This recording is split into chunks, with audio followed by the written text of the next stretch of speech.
Práca v noci nie je len problémom ľudí, ktorí majú zapracované to v kolektívnych zmluvách, ale aj štátnych zamestnancov. Aj policajti, ktorí nás tu strážia každý deň a pracujú v ochrane pre verejných činiteľov, majú 3 nočné za sebou. Majú obmedzené, že vekom môžu do určitého veku pracovať. A ja som minule videla policajta, ktorý 3. nočnú za sebou slúžil, keď nás tu strážil.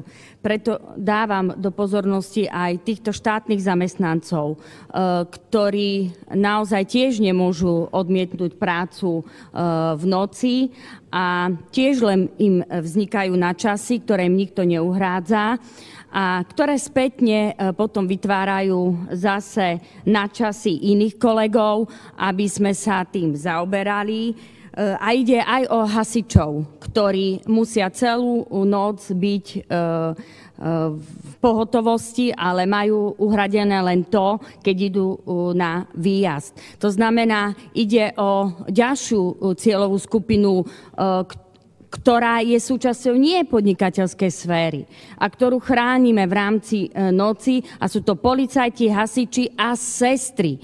Máme ďalšiu cieľovú skupinu. Sestry riešia sankciou, napríklad minule som mala podnet zo Sniny, kde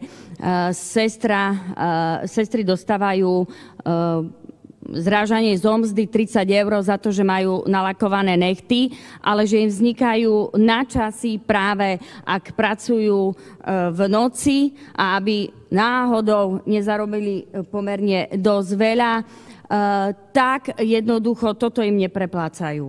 Ale na druhej strane za lakované nechty im 30 eur dajú dole. Čiže aj my máme v rádoch ľudí, ktorí pracujú ako štátni zamestnanci a nemajú ochranu pri práci v noci.